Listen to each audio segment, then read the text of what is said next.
Welcome back to another episode of Blunt Kings, where we don't just split the blunt, roll the blunt, and smoke the blunt. We speak the blunt. We're all real and unapologetically blunt. Let's get to it. Hey, yo, we are back. Welcome to the third episode of Blunt Kings. Welcome to Blunt Kings, motherfucker. I'm your host, Tio Val. This is my boy, my partner in crime, my partner in rhyme, A Omega. With the funky dope flavor. Yo, so today we're gonna have a March Madness episode. We've been taking you down the road of hip hop. You know what I mean? Month by month. Month by month. We did January. We did February. January was like the pilot episode. Did really well. February even better. Now we're in March Madness right now. So, A Omega. Yo. Should we just dive right into it or Man, what? let's just jump, man. Let's just jump off the deep end, man. Jump right into this shit like we never left. All right, March 29th, 1988. That's when DJ Jazzy Jeff and Fresh Prince of Bel-Air. Ooh, yep, yeah. You remember that. He's the DJ, I'm the rapper, featuring Parents Just Don't Understand, and won the first ever Grammy for Best Rap Performance. We talked about that last episode. Shout out to Jazzy Jeff, man. Will Smith, on the other hand, really good at acting. Was really good at rapping. There was a point where he was really He was hardcore spitting into shit it. without having to cuss, you know what I mean? But now I think, you know, in the day of the internet and coming back to trying to become viral and forcing yourself to be viral, it's beginning to take a really left turn for Will Smith. So I just want to... You can't F with Nas. You can't F with Nas. You know what I'm saying? I'm just going to go back to that. So Will, I want to say, I mean, we all grew up with him as a household, you know, Right. like we grew up with Right, him right. like that there, you know what I mean? As far as us, like, you know, before we even were young enough to recognize the music at that time, you know what I'm saying? Because Right. at, you know, 88, you know, some of us might have been 4, 5, 6 years old. You know, we were still kind of grasping onto the concept of the hip hop and what they was pushing on us there. Right. But with him, you know, he was just like a little funny stand-up comedian kind of guy. You know what I mean? You watch him like you'd watch the Cosbys or something, you know, or like Family Matters. Super you know? charismatic, super energetic, super witty, super funny Man. for that era, right? But then when you kind of come back for this, Mid-90s? Or what? no, not even the mid '90s. He was good in the mid '90s, you know, still rapping, not cussing, and still doing his acting thing. But when you try to come back 2025, is what I'm saying, and you try to force yourself to become viral. It's kind of a bad look for you. You know what I mean? Like let Jaden rock. You know what I'm saying? Yeah. Let Willow rock. You know what I'm Let saying? it be done. Let it be done. You had your reign. You had your shine. But shout out either way. You Yo, know? Will, we got you, bro. All right. Moving along. March 3rd, 1989. De La Soul dropped their influential debut 3 Feet High and Rising, credited with pioneering alternative hip hop. So De La Soul, shout out De La Soul. You know, at this time I was kind of bumping like Doggy Style and Warren G, right? No. 89, I was 4 years old. I was bumping like MC Hammer and shit, like, or something. Like, what was... Man, what was 89, we was still bumping Ice-T, Ice-T, dog, right? Or you like know, Snow, right? NWA was still very fresh and upcoming. Most of us there, actually, honest to Pete, to let it be known there for sure, we were still listening to rock music because that what was popular at that time. You know what I'm And saying? to be honest, no, like, shout out to my dad and your dad also. Like, we grew up and we actually were able to hear a lot of the stuff that came out as we came out, but like even before we were even born, thanks to our parents, right? And even my stepdad, he would always show me stuff that I never thought I would even listen to, and just became intrigued with the artwork and the lyrics, right? But what my point is that we were introduced to like the likes of Too Short, The Click, NWA, like you said earlier, and groups like that. When we were at such a young age, that like when groups like De La Soul were around, we didn't know what to do. yeah, we're more on the West Coast tip because of our parents. You know, I remember hearing Cocktails and what was the other one from Too Short?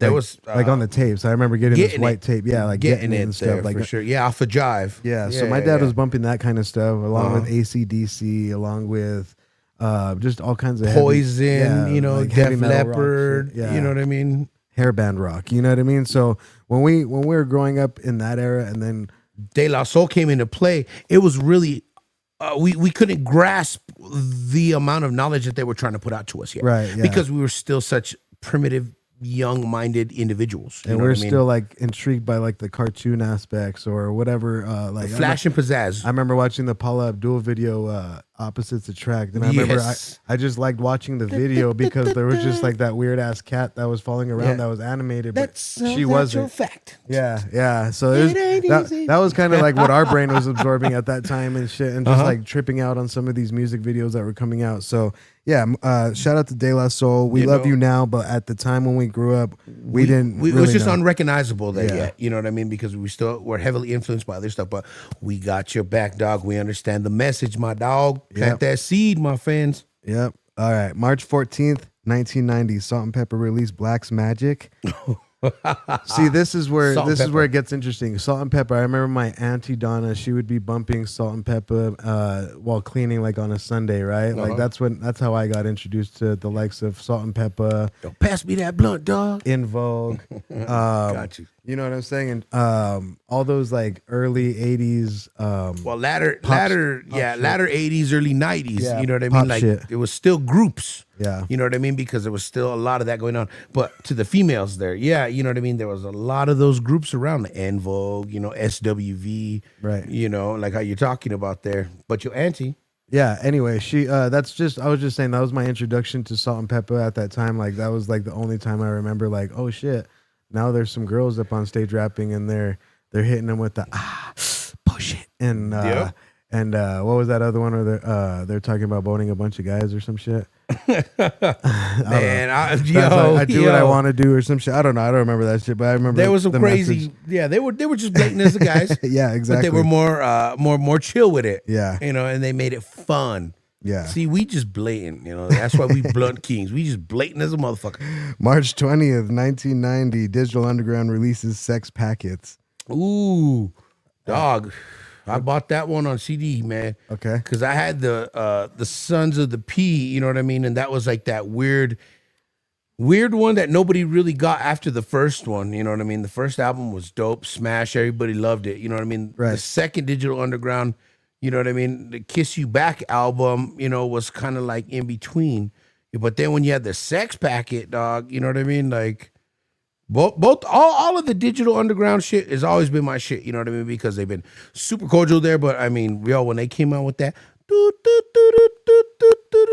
freaks of the industry, you know what I mean? That was Yeah. just like, it was too smooth and too pimp. And man, like I even remember like a lot of my sisters, I even think they're younger than me, man. Shout out to my sisters, yo. I love you. Man, they would bump that pretty solid too. It's like, yo, they was talking about some pretty heavy stuff. If you actually sat down and listened to the lyrics, you know what I mean? Most of the people ride the beat nowadays. Oh, yeah. You know what I mean? Well, I'm not a beat writer there. I actually like to listen to the story that these artists are trying to portray.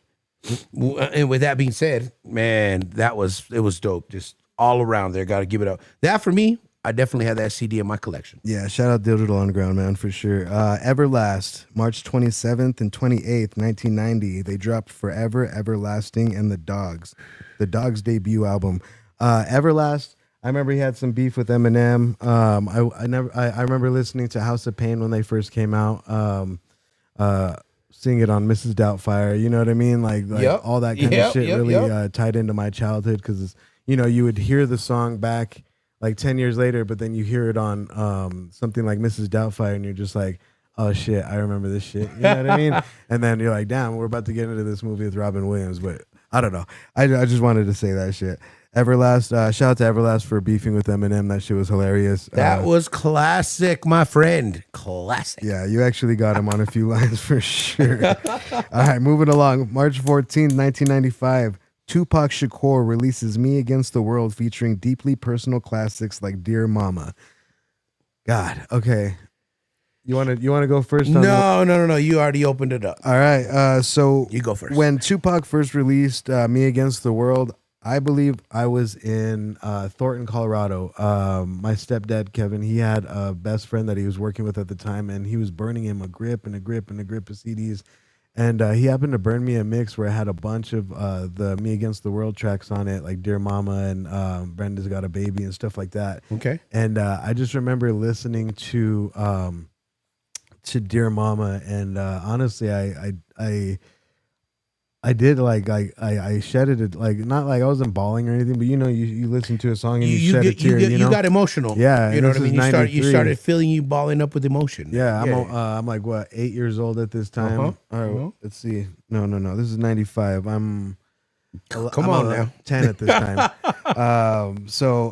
Yeah, it was just it was a cool time to be alive, just to be able to hear the freshness of Tupac's lyrics coming out as they came out, if that makes any sense.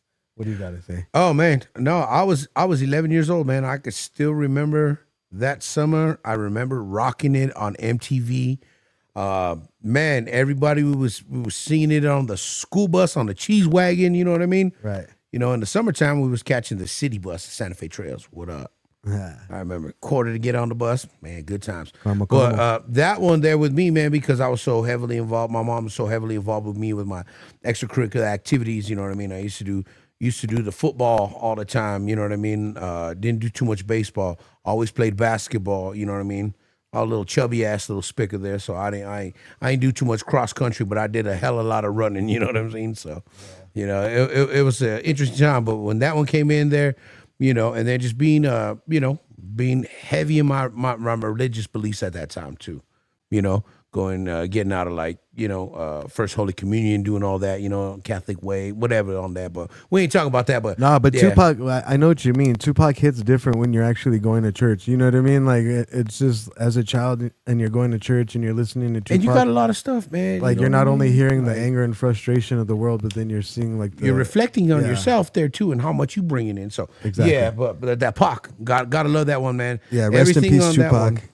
Speaking of rest in peace, March 9th, 1997, Notorious B.I.G. is tragically killed in Los Angeles, an emotional flashpoint in hip-hop's East versus West era. Hey, Omega, do you remember where you were when you found out that Biggie was shot and killed? When Biggie was killed there, for sure, I was actually at summer camp. Okay. Yeah, I was at summer camp there because, they couldn't leave a young little spicker at home by himself. They'd be eating all the cereal and making French toast and eating all the steaks and, you know what I'm saying, cooking hamburgers. But, that one hit me hard. I didn't expect it to come so quick because we lost Pac the year before. Right. You know what I mean? So that was just like, man, that was crazy. And then to see the big guy go and, you know what I mean, just because his wordplay and his, his slang and, the way he did his thing, he was just one of a kind. It was like Mac Dre, you know what I mean? They just had the wordplay down and they were good, genuine, they were funny, they had good stories to tell, and it hurt, you know what I mean? Because a lot of my crew at the time was really, really heavy banging with the East Coast, you know what I'm saying? Right. We wasn't really trying to listen to too much of the LA thing when we was out here in the Bay area, Santa Fe area. If I can put that in perspective, and y'all know who I'm talking about. But when you were younger, and you found out people like Tupac and Biggie were dying, right, year after year, did you have any conspiracy in your head, like, oh, I wonder who did this? And no, I just thought it was retaliation. I thought it was just like some gangbanging. So you did. I genuinely thought it was East Coast versus West Coast. So I thought it was like the camps that were, the people in the clique of the camp were the ones doing that. That's interesting because that's what the media said, right? That's the first thing the media said was there was the retaliation. Yeah, we read the source and we read and stuff like that. But then as you go, 2025, we find out that the likes of P. Diddy and Keefe D and all these people were in the mix of making it happen and go down and not getting caught at the time. Is it just goes to show how much of a snake you could be in the industry and still get away with shit. And I honestly, I pray and I hope that P. Diddy goes down for everything he did, honestly. Smiling faces on me. Yeah, so, all right, moving along. Let's do this. March 5th, 2006. You're going to remember this one, Chris. I'm going to let you take the lead on this. 3 6 Mafia become the first hip-hop act to win an Oscar, taking Best Original Song for It's Hard Out Here for a Pimp from Hustle and Flow. Man, if anybody know your boy, A Omega with the flavor, you already damn know. I know me about some Mafia. 3 6. So, Man, I've been going that back in the day. I've been listening to that since man before they were even the Hypnotized Mind Camp Posse. Man, they were Prophet Posse. Yeah. Before. Yeah, You know I'm what I gonna mean? stop you right there at Prophet Posse. Uh-huh. Shout out to Bootcamp Blunts for providing us with the blunts for this episode. Bootcat blunts. Blunt Kings appreciates it. We got some mañanitas and a watermelon hybrid blend. I forgot if it was what. I thought it was Splash. Watermelon Splash. I thought it was Breeze. Either way, shout out to Jay Breeze What and up, dog? and Bootcamp Blunts. Blunt King salute. Go you check straight them up. out. Go plug them in. You know Fire what I'm saying? bud. Fire bud. They're gonna be, just go check them out at their homepage there, and they're gonna plug in you with all the locations across the city Yeah, you can find them at El Baile Friday nights for sure. all day, all All right, night. moving along. The Mafia was Prophet the Posse. shit. Prophet Yeah, Posse. yeah, Get back to the yeah. 3-6 Mafia. The Mafia there. So once they won that, man, once they did that MTV film hook up there, you know what I mean? It was the greatest thing that happened to them. But at the same time, it was really, really a decline. It really kicked back their motion for a lot of stuff going on. Like you mean like as far as the creativity and like the Oh man, the group, quality the group, of the music, the group right? was already starting to go and divide different ways. Man, it was almost like seeing the Lord of the Rings, the Fellowship of the Rings. Then there is no rings. You know what I'm saying? Yeah, the ring was gone. The rings were gone. You know what I'm saying? Everybody in the team, everybody that was, really made that unit really work was the amount of people that they had, and each individual having their own style and bringing their originality to that group to make it function as a unit. Right. And for me, it was a beautiful, beautiful thing when it happened there because it was still real horrorcore. You know what I mean? It was still real dark, morbid rap. You know what I'm saying? And this is where, again, a lot of these youngsters there, don't get it twisted. You know what I'm saying? We all know it there. Everybody loves them and shit there, but we ain't going to say no names. But y'all know whose style you bit. You know what I'm saying? yeah. Everybody already knows. And I know who you're talking about too. Me and Yeah. my brother were talking about this, Yeah. and we actually like that group of people. No, too, it's you know good. what I mean? It's But good. I like their shit. They I got in just trouble. don't knock their shit Yeah. like I knocked the 3-6 shit. You heard? yeah, shout out Suicide Boys. We love you, man. Uh-huh. But you guys did get hit with that cease and desist by Juicy J and DJ Paul, and I bet you that shit was hurting. So yeah. All right, moving along. March 15th, 2015, Kendrick Lamar drops To Pimp a Butterfly, a genre-defining masterpiece on race, identity, and society. I'm gonna agree with that 100%. That's one of my favorite albums from Kendrick Lamar. When I first heard I Love Myself, it was the summer before the album actually dropped, right? And then the album dropped, and then you listen to it and you're expecting to hear this West Coast artist go off on some crazy ass West Coast beats or whatever, but then he switches it around and he just starts talking about self-consciousness and anything that's happened to the communities that been suppressed in every aspect of the world. You know what I mean? He took a trip to Africa right after that, and he spent a lot of time there, and I think that's why he was able to come back and do the GNX with so much bounce and connectivity to the people, because he was out there with the actual people that create, the bounce. You know what I'm talking about? Like when, The original people. yeah, African The music. original people. Yeah, exactly. So shout out to Kendrick Lamar. Definitely worth every single accolade that you got for that album, every single Good shit, my dog. article that was written about you and stuff like that. So I'll never down Kendrick Lamar, straight up. All right, moving along. March 31st, 2023, Lil Wayne releases I Am Music for the first career spanning greatest hits compilation. Okay, so this was a great hits compilation. Did you hear this? The I Am Music? I did not. For me, there personally, you know what I mean? I love I Lil grew Wayne. I grew up with Wayne when he was young. I remember Wayne when he was, we the same damn age. Right. You know what I mean? So when That's I what- heard that's what a lot of people when I forget. heard him there, you know what I mean, do shit like me, and I'm like, okay, man, you know what I mean? I've grown with you. I remember when you started. I've seen you come up there, and it's cool, but it's just like, man, your voice killed me. Hey, man, Right. When I was the most excited for Lil Wayne, right, was when he, after they dropped wobbity wobbity drop it like it's hot. Yeah, Right? And Juvenile with the Juvenile feature. And then he dropped his album. And then he was gone for a minute. And when he came back from college and he dropped Fireman, I was like, oh no. I was like, if this guy really learned how to rap, it's fucking over for a lot of motherfuckers. You know what I'm saying? For And me was DJ. that was the same. That was about the same time, wasn't it? Or that was the album. Go after? DJ. That my DJ. You know what I mean? Yeah. That one for me was the one because I remember I was like, I was like snowboarding and shit. And I remember going down the mountain like all crazy in Santa Fe, like carrying it up on the slopes. You know what I mean? Okay. MP3. They didn't even have wireless earbuds yet, man. I damn near ripped my ears out 3 or 4 times, biffing it. You know what I'm saying? Falling and shit, and I'm gonna pull out my earlobe, listening to Go DJ, going down the hill, going like 20, 30 miles an hour.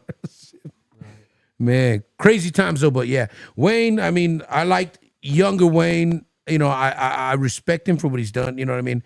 That cat, you know what I'm saying? I like Young Wayne and I like Feature Wayne, and then I like Wayne. Feature Wayne, I I like got you. Wayne on like 1/3 of every of all of his albums. when he's you know? featured on shit too. Yeah. Yeah. I got you. I feel you all day on that. Shout out Lil Wayne. Mm-hmm. All right. I heard he has a song now with Tech Nine, so like it's either Tech Nine trying to get more famous off of Lil Wayne, or Lil Wayne trying to get more buzz back from doing a song with Tech Nine. I don't know which one it is. You guys let me know. The song is called Yoda. I'll give it some free promo. All right, for sure. Moving along. That's what we do here. We Blunt Kings. March 14th, 2025, Playboi Carti delivers the studio album Music, marking a new tonal chapter in his discography. So when they say tonal chapter in his discography, it means that he totally changed up his voice, and he was kind of just doing like a bunch of ad libs and shit like that. I'm like, wah, wah. I think I have one in here. Watch. Oh no, that's not. Yeah, I know that one for sure. Oh, here it is. It was a bunch of this.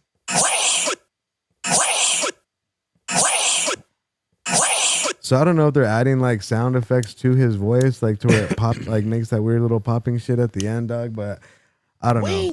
I think a lot of people give Playboi Carti a lot more credit than he deserves. Who's that guy? Playboi Carti? No, I know exactly. Like I've never really sat there and like I've listened to some songs, but when I sit there and listen to these artists' albums, I'm like, this isn't an album. This is just a bunch of songs put together that you're like, oh, this song would sound cool after this song, or this song, but like it has no, like if you're gonna call it music and it just has a bunch of you screaming over some like hard ass 808 beats and shit. I mean, like it's rap, but Well, we know what to do with some hard ass 808 beats Yeah. over here. Yeah, we'll on make this real- side we'll of make it. real music You know what out I'm that saying? shit. We ain't fucking around when it comes to that. But and it's I'm not sure it about makes us, people but yeah. move. You know what I mean? When people are all fucked up and shit, they move Mm-hmm. to this shit or whatever. But me personally, I can't get into some Playboi Carti. So my bad, dude. Honestly. I don't have one of his songs on my fucking playlist. I'll just tell you that. Yeah. All right, for sure. But on to Moving the next. March 28, 2025, Lil Durk releases Deep Thoughts featuring heavy hitters like Future and Metro Boomin. Lil Durk is in prison right now, I believe. Catching another Rico, huh? Yeah, I guess allegedly until proven guilty, he is responsible. No, you guilty till proven innocent in this motherfucker. Let's not Yeah. get it twisted. It's No, the other way. and I say It's the allegedly other just to fucking way back us up around. so that way no one could be like, you never said allegedly. I I'm like, fucking I'm going to said say fucking allegedly straight a the couple fuck up. times, but then I'm going to say, Lil Durk, you probably killed the fuck out of everybody that you're getting charged for. You're for sure. guilty till proven innocent. That's the way the court system has it anyway. Yeah. And know, rest, you in, guilty. rest in peace to all your victims, man. Like, that's fucked up. You killed a lot of people for no reason. All right, cool. Moving along. March 2021, Lil Nas X sued by Nike over the Satan shoes released alongside his single Montero. Do you remember when these Satan shoes came out, the black and red ones, and they said they had like real blood in the sole? Like Yes. the little air bubble had real blood in it. Everybody was running to grab them. They're gonna be a And designer. I'm not gonna lie, collector. those were probably the dopest Air Max that ever came out They style wise. looked nice. Style wise. But if they I won't if they fucking were front. if they were really like dedicated to the devil and had real I blood ain't in a them, sneakerhead or no, anything. you'll but never catch me in that. You shit. know me, dog. I like my Timberlands, dog. Yeah. I don't even fake the front on that. Anybody who knows anybody about A Omega knows that I like my boots. I'll wear my boots in the summer, winter, summer, spring, fall. It don't matter. I'll wear my Timbo boots to your wedding. straight up there. Straight up. I've seen them wear But boots to a wedding. those shoes there, they were like crazy G Maxes, like really, really dope. You know what No, I mean? they- With the clears and oh my gosh. No, they really went all out on him with the black and the reds and the color waves that they really went off on. Yeah. But yeah, like I said, you'll never catch me in those based on the fact that they were made with Satan in mind, and I'm not gonna condone any of that on Blunt Kings. We don't do that over here, player. All right, so let's see. March 2023, Lil Masi was acquitted of second-degree rape charges on March 2nd. Lil Mosey, I don't even know who that is. Fuck that dude. He's the Blueberry Fago kid, right? Yeah. Blueberry Fago. Yeah. Oh, is that him? I think so, man. I don't know. I mean, the coolest thing about that is the Fago part. That's the only thing that was cool about it. All right. Shout out to Fago. And also, same year, same month, Glorilla concert in Rochester suffered a tragic stampede, leaving 3 people dead, sparking scrutiny. See, like when people die at these concerts, and me and my son were talking about this the other day about the Travis Scott, when people died at Travis World. What was it?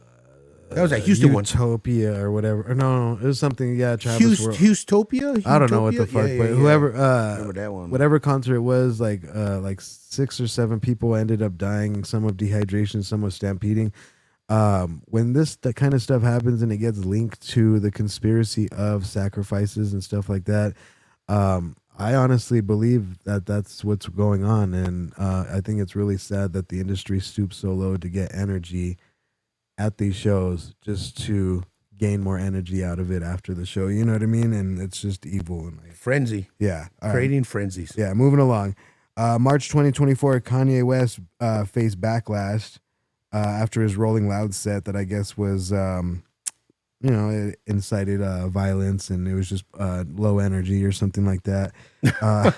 Shout out Okay. Kanye. Okay. He's still a billionaire. He's really not facing any hardships from any it's of this. okay, man. You can sleep on your money all you want. There, hug them. They'll give you some comfort, right? Right. No greenbacks.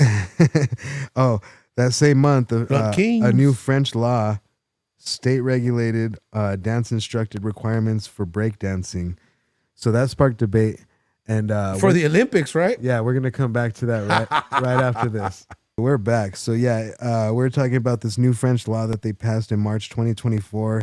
It was a state-regulated dance instruction requirement law that is for even breakdancing, and it sparked a lot of controversy and around artistic freedom. What do you think about that, A Omega? Do you think man. you should have? Where do I start? Where do I start, man? It's as far back as I can remember there, you know what I mean? I was a fat little chubby kid. So, I rolled on the ground pretty good. You know what I mean? I want to be a little bean rolling, you know what I'm saying? Get it? Uh-huh. Yeah, breakdancing, that was the first one. Before I could even do any kind of graffiti there, I was always a breakdancer. I come from the Michael Jackson era. Everybody was a dancer. Everybody knew karate. Everybody wanted to roundhouse somebody. That's the shit we grew up on. Okay.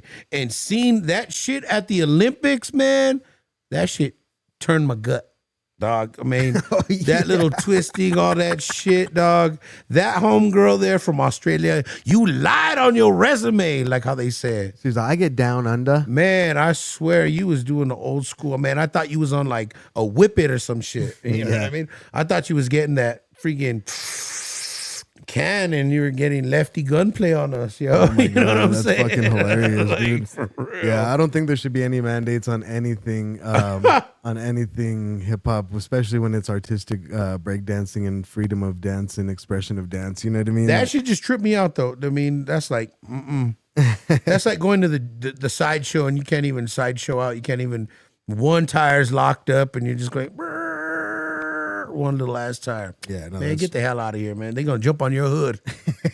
Fuck out of here with that. All right, March 2025. This shit happened just recently. Lil Yachty ignited backlash for calling Black Lives Matter a complete scam in a tweet. Oh, man. Convincing the public with criticism and Breakfast Club's handling of DJ Daniels. All right, so I guess Lil Yachty said that Black Lives Matter is a scam. I don't know. What do you think, Ayo? That there, I mean, Lil Yachty, Well, we've heard the conspiracies, right? That the Black Lives Matter was created by, was created by a group of people that wanted to pretend that they were caring about the movement itself, right? But then ended up, we found out, I don't know if this is true, how true this is, but we heard stories of them paying people to go out to the riots and throwing bricks and doing all this vandalism, just misappropriation of funds, just to incite multiple more shit, and to kind of make everyone kind of look worse off of our frustrations, I guess you could say. You know what I'm saying? So that's kind of what I think, and I don't know. I don't care. Nobody can really counsel us for saying shit like this because we are our own. We're not tied to any media mogul that's gonna say, "Hey, Vile, I can't believe you just said that," or "Hey, Ayo, I can't believe you just said that." So when nobody cares about nobody there, everybody wants to create a facade there to keep up for their own cause and for their own agenda there at the end of the fucking day. That's what it is there. Your organization pays for your $180,000 Cadillac Escalade there while the rest of us scraping by with that Nissan Sentra, Ultima, or Versa. right. You know, my Honda that's, 20 years old, outdated, whatever. I still rock it there, but yeah, I'm not, these people have their own agendas there. So they use those misappropriation of funds saying, yeah, I'm going to hook you up there. You know what I mean? Yeah, we're going to spread this money evenly. And then they don't. Here's a quarter out of 1,000. Yeah. All right. So I mean, shout out to Little Yachty. That's a freedom of speech thing. I'm not gonna knock that. I like your pizza. It's good. That's all he eats, bro. I like his pizza. It's good. All right. Also, in that same month, Kneecap. Have you heard of these guys? The Irish hip hop trio generated controversy at Coachella by projecting out anti-Israel messages. I never seen this. Kneecap? Yeah, they're called Kneecap. Nah. Okay. Well, Some research. No. All right. Fuck them if they don't like Israel, for sure. All right, cool. They crazy. Everybody crazy, man. Also that same month, Kendrick Lamar halftime performance at the 2025 Super Bowl stirred debate, particularly comparing his thematic play to Lil Wayne's more energetic style and dredged up Wayne's past BLM comments. I don't know. I don't think Lil Wayne, Kendrick looked like Lil Wayne performing when he was performing. Do you? Those two cats, I mean, they're two different spirits. Again, too, they two different decades apart from each other. They two different genres. You know what I mean? Their genres are still, they're still hip hop, but they like create, Compton and like real life hip hop against from Nolan? New Orleans, super like metaphor and super dancey shit. I don't know. mean, Lil Wayne didn't do too much of dancing there until Lollipop. You know what I'm saying? He never did like choreography. Nah, they were dancing. They were dancing since Back That Ass Up, dog, and Hot Boys shit, bro. Well, they was more like side jigging. You know what I'm saying? They wasn't like still a dance. They wasn't, but they wasn't choreography. No, you know what I'm saying? Like, Kendrick has his little swaggy little style too, as they say on the West Coast. But that's like stomping though. It's like a new version of stomping and shit. Yeah, might as well go back to fucking Crump and shit. To fucking talk about it. Paint your fucking face and shit. All right. That's the Blunt Kings. Moving along. The Kendrick Lamar versus Drake beef began intensifying with a subtle diss in March, escalating to the full-blown legal action around songs like Not Like Us. This is when Drake kind of, I hate that he made that song, and I'm going to sue the shit out of him because I don't like that song, and everyone's singing that song.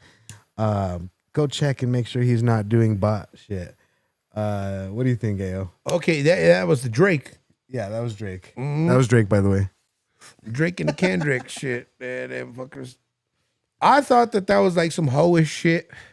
For me, that'd have been like, I'm gonna call the principal and see if you are actually doing everything in the right way that you need to be doing it because I'm the class president, and if you're not doing it my way, then you're gonna be in big trouble, Buster. And if he wins a lot of money, dog. Which is crazy. I'm saying I'm the class president again. You can't forfeit me. You can't veto me. Yeah, that's what I felt. I don't know. You know what I'm saying? I'm like, okay, cool, whatever. There, you want to? I'll always say, you want to run for homecoming king again? Go ahead. I'll always say this: Kendrick Lamar is the better rapper. Drake is, I guess. No. I'm gonna say this: Kendrick Lamar is the better lyricist, and Drake's the better rapper. I'll just say that straight up. for sure. Shit, honestly, I don't listen to both of them motherfuckers enough to even care. Yeah. All right. So, Blunt Kings. Blunt Kings, motherfucker, we are here. Welcome to Blunt Kings, motherfucker. And this brings us to the segment of our show where we come up with a list, top 5 list. This week, we're going to do our top 5 West Coast albums. We were going to do it last week, but we kind of just ran out of time. And so we're going to throw it on this week's episode. A Omega, you want to go first for your top 5 West Coast? Top 5 West Coast right now or of all time? Shit. A Man Above the Law, Black Superman number 5. Okay. That one was the shit for me, dog. You know what I mean? I love that video because I remember my mom would tell me, where the hell you been? There you go, out your friends all the time. You don't get money. What the hell you doing with your life? You know, and I remember that video hooked me hard because, you know, I was kind of like really relate because me and my mom wasn't on best terms at that time when I was like real young, you know what I mean? Just being adolescent and shit. So, you know, shout out to, you know, Above the Law there, Black Superman, you know what I mean? That one was dope for me there for sure. Number 4 definitely got to be West Side Connection. You know what I'm saying? Bow Down. Bow Down there. Man, I remember, you know, just jamming the heck out of that one. That one was like all day, every day for sure. You know what I mean? Go play basketball. That was the jam we put in the, you know, in the boom box, you know, carry all the batteries and, you know, all sorts of shit. Number 3, favorite, most memorable, you know, hip hop West Coast, you know, gangster rap music of all time. There definitely got to be Above the Rim soundtrack. Oh, yeah. For sure. That was a dope ass soundtrack. That bro. one was just so versatile there, you know what I mean? Because at different, you know, it kind of opened my mind up to like different approaches and shit. So, you know, that's why I really contribute that to like really defining me with like being able to be versatile. And that album was kind of like the West Coast version of like The Show. Remember The Show? The Show was the East first Coast documentary Yeah. hip hop one that we remember there. I can remember that. Rhyme and Reason. You know, that was another one. Right. But anyway, yeah, we'll get back to that one there. Those ones are super dope. Number 2, we definitely got to be,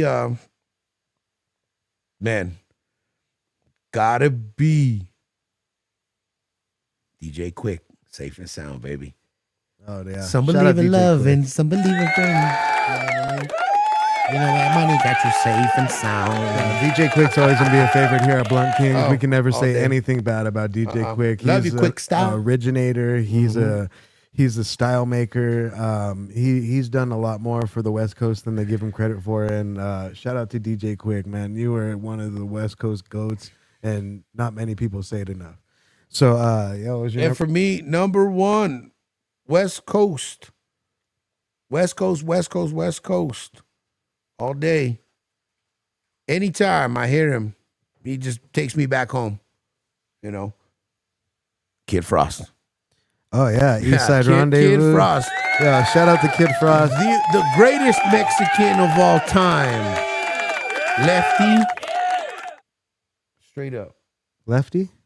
Yeah, Tally Lefty. Oh. Because Lefty he says, I'm the greatest gunplayer of all time. I'm the greatest I thought Mexican you were rapper telling of all him time. I'm telling him that there, you know. Kid Frost got more respect on you, carnalito. Oh yeah, for Better sure. chill out with all your whippets and You all know, that, fool. I seen Kid Frost on that Easy-E documentary that they were shooting, and they're talking about how he had a conspiracy that somebody had given the acupuncture blood needles that already had HIV or AIDS on them, and then when he went to go acupuncture, that Jerry Heller told him to go get the acupuncture, that's when he contracted the AIDS. So it was just another conspiracy that popped up, and that was one of the more believable ones. Actually, it was like, it kind of makes sense that someone like Jerry Heller would be like, hey, go to my acupuncturist because you hurt yourself on the 4-wheeler, and then call the acupuncturist and be like, hey, dog, you got those AIDS needles that you could stick in his back when he gets there, dog? Wow. Like, honestly, that It's sounds not like far-fetched, but no, yeah. that sounds like the most logical story out of all of them. Like, even though it sounds like grimy as fuck, but you think that's Look what Jerry they doing Heller. now. Look what they doing right now, my spicker. Yeah, exactly. And I think it Serio, goes back man. to my point from last episode, and I was saying about Suge, or even the first episode where Suge is explaining stuff about this on the Jimmy Kimmel show, and then they thought that it was him that he was talking about doing that shit when he's really giving the hints of somebody else might have, did the needling. He's throwing the triggers. Yeah, the trigger exactly. signs. Like, yo, pick up on this, pick up on that. All right, so let's see. My top 5 West Coast albums of all time. I'm gonna have to give number 5 to Snoop Dogg, Doggy Style, just because in second grade that was the first thing that I was bumping in my tape Walkman. Yep. It wasn't even a CD Walkman yet. And then right after that, I was bumping Warren G Regulators. That's my number 4. Yep. Number 3 is gonna be Good Kid, Mad City from Kendrick Lamar. Classic first album from him. Okay. Super hard beats, West Coast shit. I remember that one. Number 2 is gonna be Larry June. Any album that Larry June's ever dropped is gonna always be in my number 2. And number 1 is gonna be West Coast.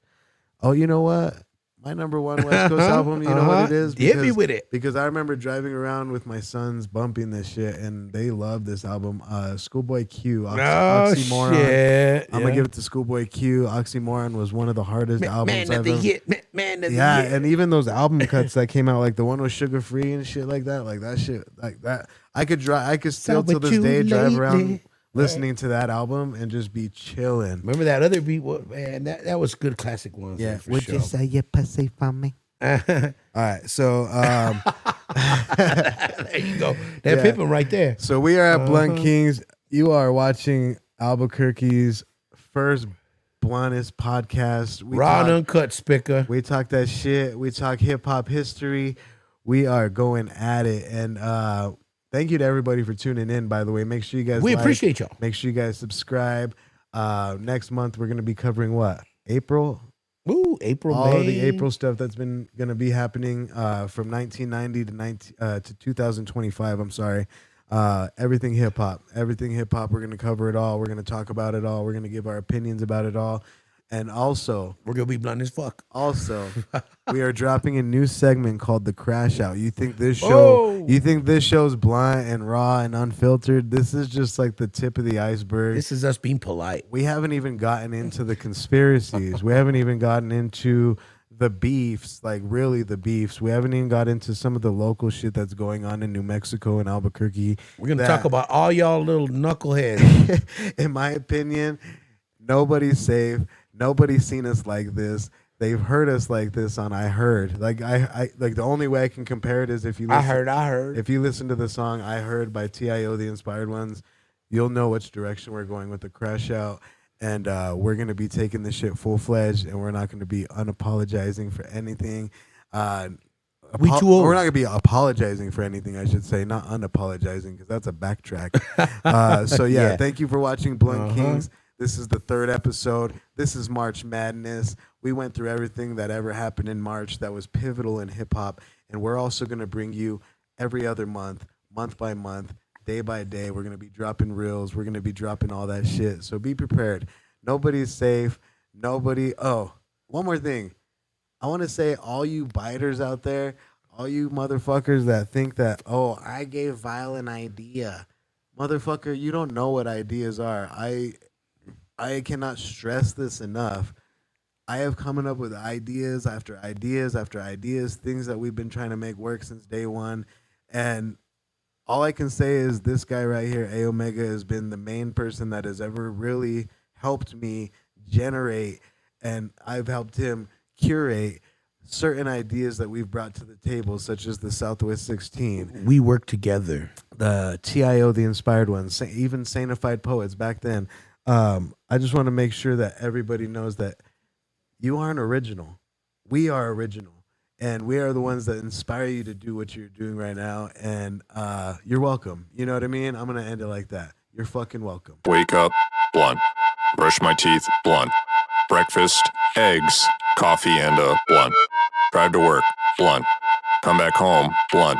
Smoke again, go to bed, and dream about